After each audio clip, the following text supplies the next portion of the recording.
people are working on making a culture rich and famous across the world. Basically, games from India for the world. We have partners with Google, AWS, AppMagic, Game Refinery and others. We are seeing surge in a lot of games which are based out of Indian content. If we are not able to see the playable version of it, we can't understand whether the developers can create a game on this concept or not. Prototype banao, demo banao. You can quickly create artwork with AI, quickly code faster and then test it out. Is there an ethical line that the Krafton would also draw when it comes to using AI for art? I want to ask you, what is the biggest mistake that game developers in India have been making? The biggest mistake I will say the developers make is... Hi guys, I'm Srinath from IGN India and joining me today is Anuj Sahani, head of Krafton India Gaming Incubator. Hi guys. Hi Anuj, how's it going? All good, buddy. So today we're going to be talking about Kigi, Krafton India Gaming Incubator, which is also called Kigi, जिसका भी तीसरा cohort चालू है. For those of our viewers who don't know what the incubator is about, could you just brief us about what it is? Sure, definitely. So Krafton India Gaming Incubator is a program which is designed to support young startups who are at early or mid stage of game development. We have some core pillars for the program. One is the mentorship. So what mentorship offers, we have mentors from across the globe, like India, Europe, Korea, US. We have mentors from across the globe who comes in very handy for these young startups who have some lack of experience in their teams. And then we provide financial support. Financial support is up to $150,000.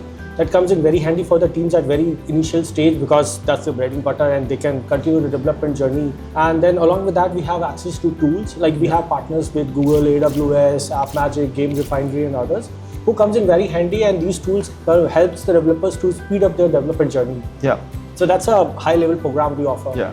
अभी Kigi जो incubator program है उसके दो cohort हम already देख चुके हैं and some phenomenal games have been selected in the first two cohorts. और अब तीसरा cohort का applications चालू है. I mean, people, developers are still applying to it, and I think I heard that there are almost 800 applications so far. Yes. So, I'll just give you data. First year we got 350 plus applications. Okay. Second year we got around 390 plus applications.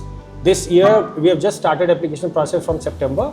And now we have 800 plus applications. So that's a huge jump. And the quality of games are also amazing, which we're getting right now. It's a very tough competition for the teams. That's true. But apart from just the quality of games, have you, in this third cohort, have you seen any specific genre of games sort of overpower the others? Is there like a very more common sort of genre? No, it's a mixed bag.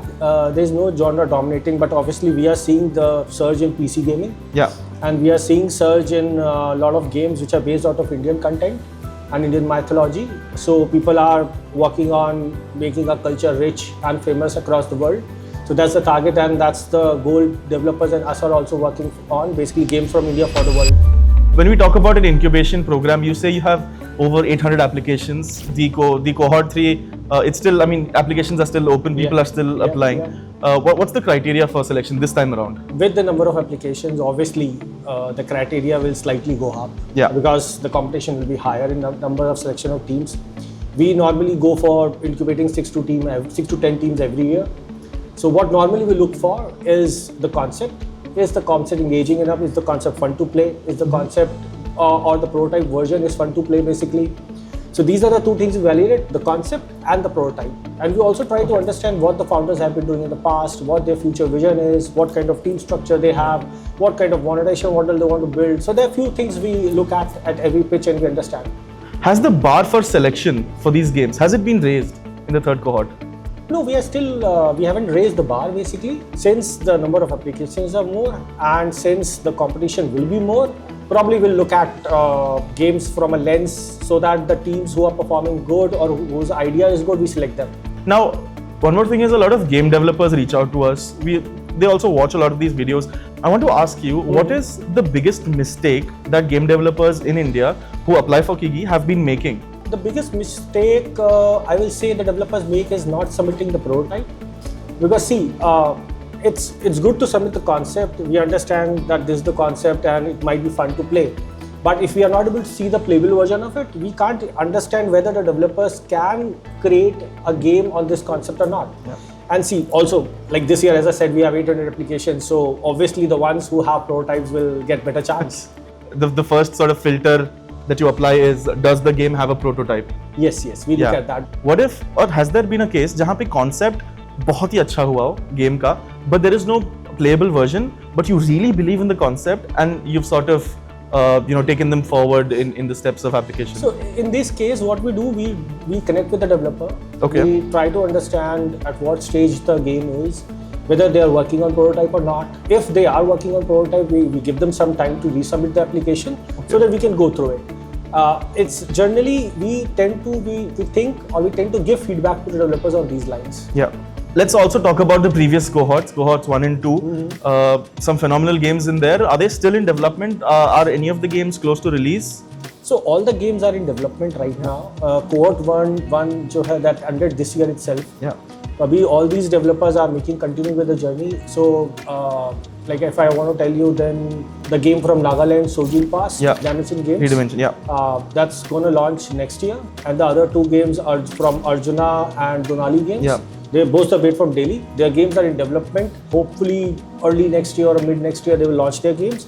Shura Games, their Spice Secret, that is still in development because they have some road to improve basically. But yeah, hopefully they will also launch soon. So all the games are in development from Cohort 1 right now. And Cohort 2 teams, they are still part of the incubation right now. Yeah. So, but their games are coming really well. And if you guys are here at IGDC, then you should check out those games. Yeah. I think Frontier Paladin also won an award yesterday at the India Game Award. Yeah, they are part of a second cohort. Yeah, and personally, I've played almost all of the games. जिनके भी prototypes available हैं, and yeah, they're really great. They're quality games. Thanks I can say that. that. Yeah, I think Redimension. That's one of my favorite. Sojourn Past, one of my favorite games that I've played so far. The amazing thing about Sojourn Past is Pekuru, the founder of the studio, he has made the team in Nagaland itself. Yeah. All the members in his teams are from Nagaland. So it's really, we were like amazed to see that he is able to find such good talent there and grow talent there. So that's really amazing. And we are very proud of incubating them. Yeah, absolutely. When is the final list of games going to come out? Like, हमने ये games को चुने हैं. When is that announcement coming? So final announcement will come somewhere around March. March. And like for us, we don't close application process. We open the applications throughout the year, and anyone can apply anytime. Only thing is, once the cohort is shortlisted and it's done, then normally we keep on accepting applications and we shortlist the applications for next cohort and all. And usually it's about 7 to 8 games per cohort. We tend to look at 6 to 10, 10 games every year. But given that there are so many applications this time around, is that number going to stay the same, or would you I will still have be more the same games? because we also have resource and bandwidth limitations. Our support is very deep and we work with them very closely on day-to-day activities. So it's very difficult for us to have more teams in the cohort. What about the rejected teams? Do you have you ever given them any feedback on what they can improve? Because it's just for cohort 3, with the sheer number of applications, giving all of them feedback is probably a very tough task. But has that been the case इसके पहले? So normally what हम क्या करते हैं कि after reviewing the applications we shortlist. Okay. So see, out of probably 800 we'll shortlist 50-60 applications. Okay. And then we'll talk to the teams. The teams whom we talk to, we give them feedback. Okay. Ki why you were selected, why you're not selected. But it's not possible to give feedback to all 800 teams. But yeah, definitely the teams who are shortlisted or we connect with, try to gauge more information about the project, we give them feedback. Yeah, I think one feedback for the teams that don't have a prototype is yes. Prototype banao, demo banao. In the future cohorts or in the coming years, the funding, the financial support that Kigi provides to developers is that I believe it's up to $150,000. Yes. Would that amount ever go up? Not as of now. Yeah. Because we are seeing that amount is good enough for the current teams to validate their games in the market. And see, our also logic is that whatever games we incubate, either it's on PC or on mobile space, the games are able to soft launch or demo test on Steam basically during this phase itself, so that they get the validation from users and they are able to grow the game further. Now, talking about Kraftons, recently they announced that they're going to take an AI-first approach. What does that mean for the incubator? See, we always push our teams to use AI tools. Look, we need to understand that these are small teams. Normally, when we incubate any team, they are like 3 to 5 member team, and with our support and everything, they grow to 10 to 12 member team. But for making a game, it is not, sometimes it is not feasible to develop a game with these 10, 12 members. You need more team members. But they can still use AI tools to refill the gaps. and then grow the game. So obviously we always work with the teams to push them to use AI tools, and they are using also. Yeah. Like if you want to check Advaita Interactive, their game, Okay. they are using a lot of AI stuff in the game, like algorithm, coding, art. So they are using it, and other teams are also using it. Apart from using it for getting the coding stuff out of the way, what other areas of development are AI tools being used for some of these games? They're using for like bot logics. Okay. AI is used for bot logics anyways, but yeah, bot logics, they are used for creating artwork, concept testing, and also see if you are developing a new feature for a game and you want to test it out sooner, then you can quickly create artwork with AI, quickly code faster, and then test it out with users to see whether this specific feature will work for you. So a lot of these things, prototyping has speed up a lot. You mentioned that apart from just coding and other stuff, it's also being used for visuals and some of the creative stuff. Is there an ethical line that Krafton would also draw when it comes to using AI for art? There's no specific, I will not say any ethical line on that, but mainly what guidance or feedback we give to the teams is that use AI for prototyping and quickly testing the products. Once you validate, then probably you should create your own artwork and grow the game. Not just in our industry, but in games, also like art.